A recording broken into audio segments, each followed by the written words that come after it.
Hey y'all, good morning. I am about to head out to the gym, but I wanted to just share a little something really quick before I do. I have seen so much about potentially switching email platforms in the last week or so. And I know Flowdesk announced that they are ending their flat rate pricing in November. Kit announced that their prices are going up in October, November, depending on when your renewal is. MailerLite has announced price increases and I think ended their lowest tier plan. So lots of changes going on in the email marketing world. Um, and I just wanted to share a little of my own experience because almost every post I see about email marketing and maybe I'm going to switch platform, it all is driven by price. Every single post I've seen, no one said that I'm going to switch platforms because this one has better features or because I'm not getting what I need out of my current one. It's always, I feel like I'm paying too much and I can switch to something cheaper. And I would just encourage you to not let price be the number one factor in how you choose an email marketing platform. Yes, price is important. Yes, we can let price drive our decisions for a lot of things. But ultimately, your email marketing platform is one of the most important pieces of your business. This is where you have direct lines of communication to your subscribers, to your people. This is where you can and should be selling your products to them and serving and helping them and establishing yourself as the go-to expert that they are going to follow. So I would just encourage you not to let price be that number one deciding factor. And that's coming from someone who has moved platforms, I want to say 5 times. It may be more than that, honestly. That's embarrassing. Honest. I have been on MailerLite, MailChimp, Flowdesk, ActiveCampaign, Kit. Actually was on Kit somewhere in the middle of those other 4. Left, tried Flowdesk and ActiveCampaign, came back to Kit.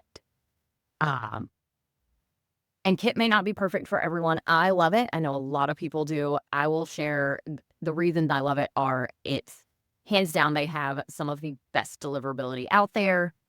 Their customer service is amazing at helping you when you make big mistakes. We all know, sometimes you make a big mistake on your list and you need help fixing it. They are amazing. That kind of thing. Their deliverability is great. They integrate with everything that I use, including my WooCommerce store. And their sequences and automations are just a lot more advanced and better than some of the others, especially Flowdesk specifically, probably MailerLite and MailChimp as well. ActiveCampaign actually has really great, really in-depth sequences. They have more in their sequences than I would be using. So I would just encourage everybody to make that decision based on features and functions that you need and not just based on price. When we make a move like that, just to get to something cheaper, chances are you're going to lose some features you've been using or maybe you should have been using. But you're also going to incur some cost to moving. And I think it's important to keep that in mind as well. Costs like your actual money that it may cost you to pay someone else to move or your own time. But also things like having to rebuild your email sender reputation so that your deliverability goes back up. Those forms that might be floating around out there in the recesses of Pinterest. You guys, I was on MailChimp and MailerLite probably 8 to 10 years ago at this point. I left both of them and I am still occasionally, and when I say occasionally, I mean like once every 3 or 4 months, getting an email that says, you've gotten new MailChimp subscribers, and I can't even figure out where they're coming from. I can't even find the form, but it's still floating around out there because it's just almost impossible to find all of those old links and get them all redirected. So you will have some things like that. You'll have hiccups. You'll have to rebuild lots of stuff. And honestly, your time, if you spent that same amount of either time or money on improving the list you currently have, you would probably get so much more return on your investment than spending that time and money just moving your platform. I would encourage you to think about what emails you're sending, making sure you're using your list to its full potential. Invest in some courses. I don't have one, but invest in some courses or some coaching or memberships on email marketing. I've learned so much from Liz Wilcox. I'm in her $9 a month email marketing membership, and I have learned so much from her, and my emails are converting so much better now that I've really implemented what she teaches. So if you're looking for somebody to learn from, I would highly recommend that you look into her. Scrubber list. I know it's fun when you're hitting those milestone numbers. Maybe you've got 25,000 or 50,000 people on your list. That's fun and exciting, but if it's causing you to pay more, or especially if it's causing you to feel like you need to go to a less full featured provider just so you don't have to pay more, clean your list. Get rid of those people who aren't regularly opening and clicking on things. My most recent cold subscriber scrub, I didn't even just clean out people who don't open. I also cleaned out people who never click, because those people aren't engaging with my content. And I am on Kit where my number of subscribers matters. I'm paying for subscribers. And so I cleaned out people who open but never click on anything.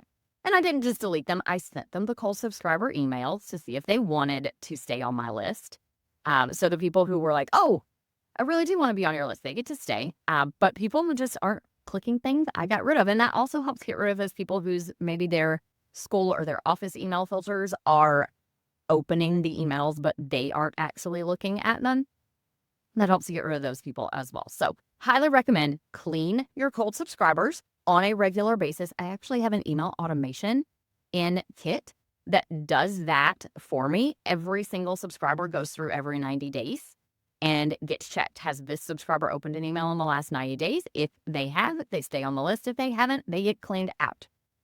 That's something I share with my membership, but if you guys would be interested in that, I maybe could put it together as something that I could share with the wider community. So just let me know if that's something you're interested in.